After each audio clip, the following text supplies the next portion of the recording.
ओम शांति। आज पढ़ेंगे अव्यक्त महावाक्य 6 दिसंबर 1987 के।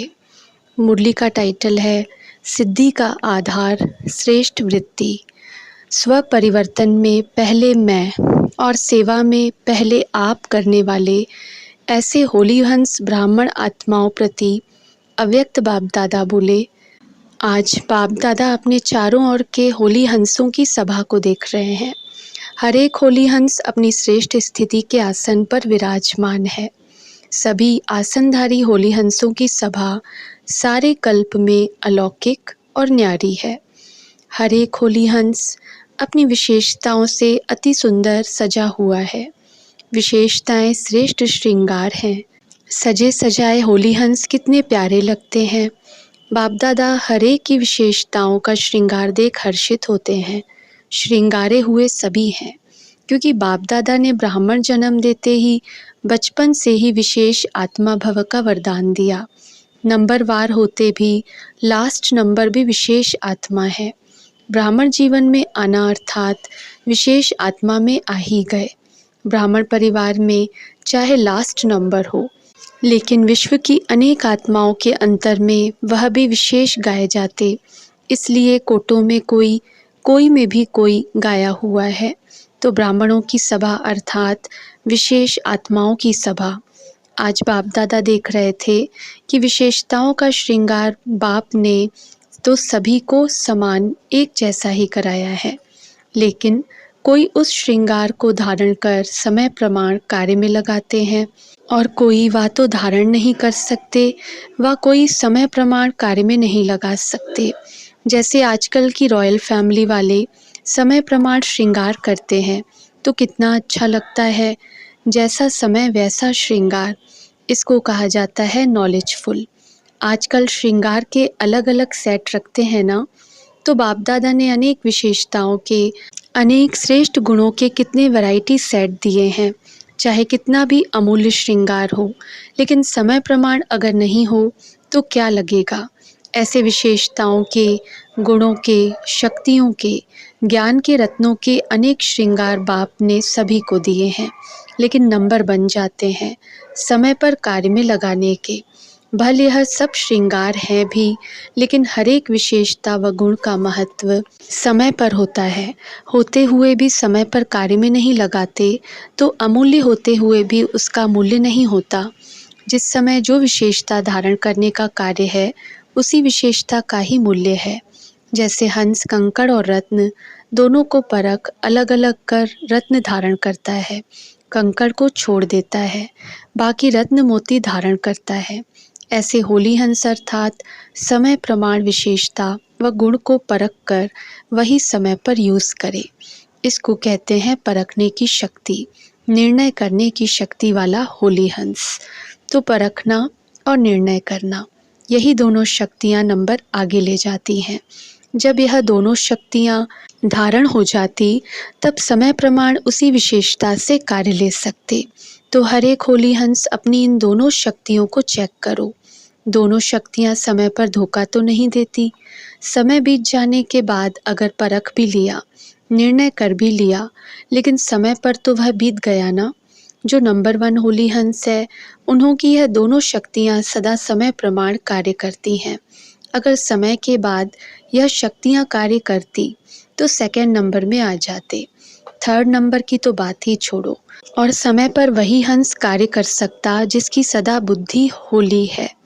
होली का अर्थ सुनाया था ना, एक होली अर्थात पवित्र, और हिंदी में होली अर्थात बीती सो बीती।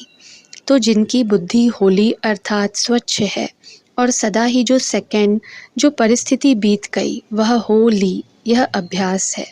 ऐसी बुद्धि वाले सदा होली अर्थात रूहानी रंग में रंगे हुए रहते हैं, सदा ही बाप के संग के रंग में रंगे हुए हैं। तो एक ही होली शब्द 3 रूप से यूज होता है, जिसमें यह तीनों ही अर्थ की विशेषताएं हैं। अर्थात जिन हंसों को यह विधि आती है वह हर समय सिद्धि को प्राप्त होते हैं। तो आज बाप दादा होली हंसों की सभा में सभी होली हंसों की यह विशेषता देख रहे हैं। चाहे स्थूल कार्य अथवा रूहानी कार्य हो, लेकिन दोनों में सफलता का आधार परखने और निर्णय करने की शक्ति है।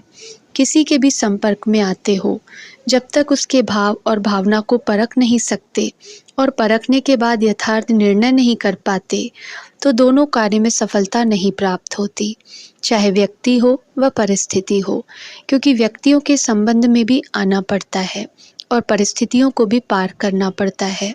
जीवन में यह दोनों ही बातें आती हैं। तो नंबर 1 होली हंस अर्थात दोनों विशेषताओं से संपन्न। यह हुआ आज की इस सभा का समाचार। यह सभा अर्थात सिर्फ सामने बैठे हुए नहीं, बाप दादा के सामने तो आपके साथ साथ चारों ओर के बच्चे भी इमर्ज होते हैं। बेहद के परिवार के बीच बाप दादा मिलन मनाते व रूह रिहान करते हैं। सभी ब्राह्मण आत्माएं अपने याद की शक्ति से स्वयं भी मधुबन में हाजिर होती हैं और बाप दादा यह भी विशेष बात देख रहे हैं कि हर एक बच्चे के विधि की लाइन और सिद्धि की लाइन, यह दोनों रेखाएं कितना स्पष्ट हैं। आदि से अब तक विधि कैसी रही है और विधि के फलस्वरूप सिद्धि कितनी प्राप्त की है।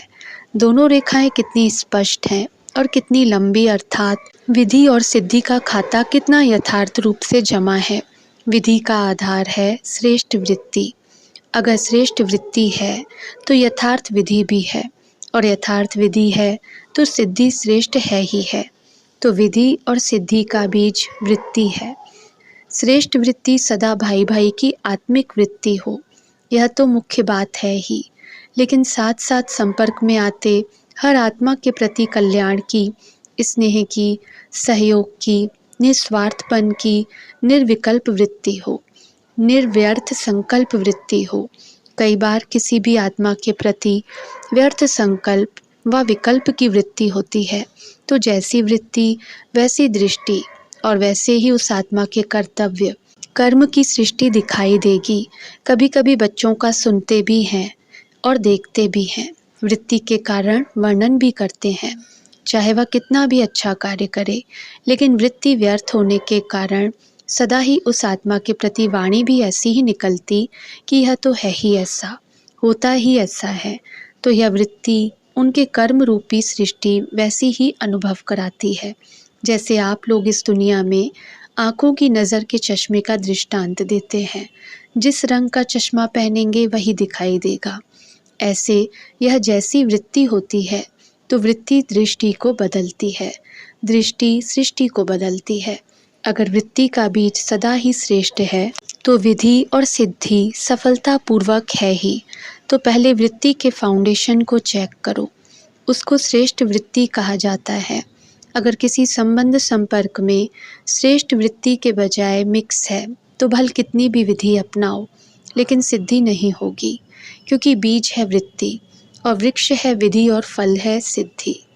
अगर बीज कमज़ोर है तो फल चाहे कितना भी विस्तार वाला हो, लेकिन सिद्धि रूपी फल नहीं होगा। इसी वृत्ति और विधि के ऊपर बाप दादा बच्चों के प्रति एक विशेष रूह रिहान कर रहे थे। स्व उन्नति के प्रति व सेवा की सफलता के प्रति एक रमणीक स्लोगन रूह रुहान में बता रहे थे। आप यह स्लोगन एक दो में कहते भी होगे, आप यह स्लोगन एक दो में कहते भी हो। हर कार्य में पहले आप, यह स्लोगन याद है ना? एक है पहले आप, दूसरा है पहले मैं। दोनों स्लोगन पहले आप और पहले मैं दोनों आवश्यक हैं, लेकिन बाप दादा रूह रुहान करते मुस्कुरा रहे थे। जहाँ पहले मैं होना चाहिए वहाँ पहले आप कर देते, जहाँ पहले आप करना चाहिए वहाँ पहले मैं कर देते, बदली कर देते हैं। जब कोई स्व परिवर्तन की बात आती है तो कहते हो पहले आप, यह बदले तो मैं बदलूं, तो पहले आप हुआ ना। और जब कोई सेवा का या कोई ऐसी परिस्थिति को सामना करने का चांस बनता है तो कोशिश करते हैं पहले मैं भी तो कुछ हूँ, मुझे भी कुछ मिलना चाहिए। तो जहाँ पहले आप कहना चाहिए वहाँ मैं कह देते।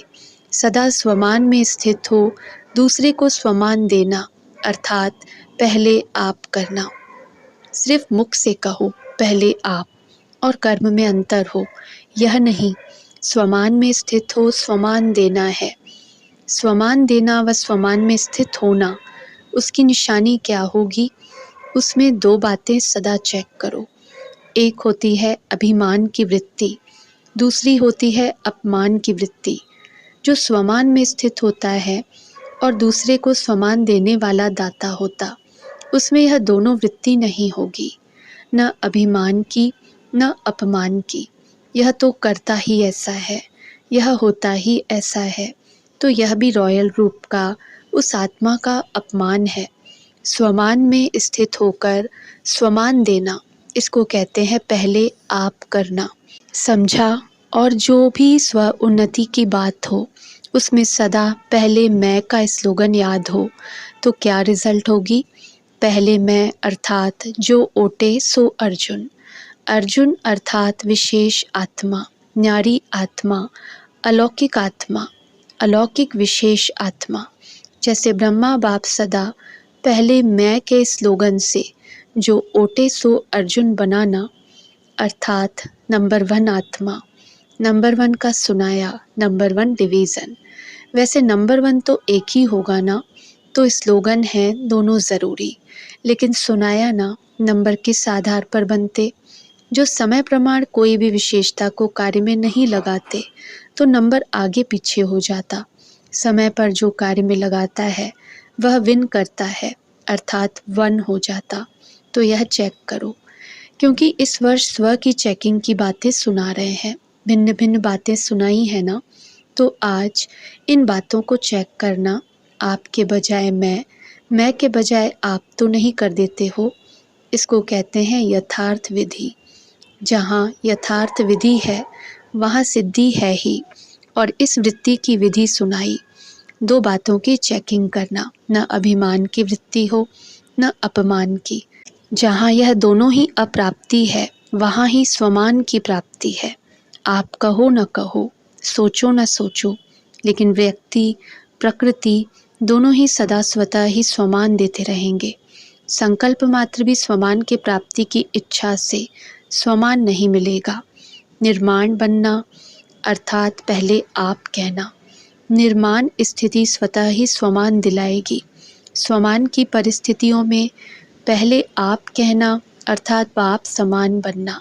जैसे ब्रह्मा बाप ने सदा ही स्वमान देने में पहले जगत अम्बा, पहले सरस्वती माँ, पीछे ब्रह्मा बाप रखा। ब्रह्मा माता होते हुए भी स्वमान देने के अर्थ जगत अम्बा माँ को आगे रखा। हर कार्य में बच्चों को आगे रखा और पुरुषार्थ की स्थिति में सदा स्वयं को पहले मैं इंजन के रूप में देखा। इंजन आगे होता है ना, सदा यह साकार जीवन में देखा कि जो मैं करूँगा मुझे देख सभी करेंगे। तो विधि में, स्व उन्नति में व तीव्र पुरुषार्थ की लाइन में सदा पहले मैं रखा। तो आज विधि और सिद्धि की रेखाएं चेक कर रहे थे। समझा? तो बदली नहीं कर देना। यह बदली करना माना भाग्य को बदली करना। सदा होली हंस बन निर्णय शक्ति, परखने की शक्ति को समय पर कार्य में लगाने वाले विशाल बुद्धि बनो और सदा वृत्ति रूपी बीज को श्रेष्ठ बनाए। विधि और सिद्धि सदा श्रेष्ठ अनुभव करते चलो। पहले भी सुनाया था कि बाप दादा का बच्चों से स्नेह है। स्नेह की निशानी क्या होती है?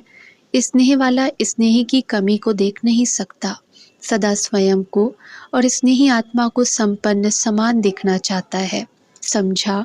तो बार बार अटेंशन खिंचवाते, चेकिंग कराते, यही संपन्न बनाने का सच्चा स्नेह है। अच्छा, अभी सब तरफ से पुराने बच्चे मेजॉरिटी में हैं। पुराना किसको कहते हैं? अर्थ जानते हो ना? बाप दादा पुरानों को कहते हैं सब बातों में पक्के। पुराने अर्थात पक्के। अनुभव भी पक्का बनाता है, ऐसा कच्चा नहीं जो ज़रा भी माया बिल्ली आए और घबरा जाए। सभी पुराने पक्के आए होना, मिलने का चांस लेने के लिए सभी पहले मैं किया तो कोई हर्जा नहीं। लेकिन हर कार्य में कायदा और फ़ायदा तो है ही। ऐसे भी नहीं पहले मैं तो इसका मतलब 1000 आ जाएं।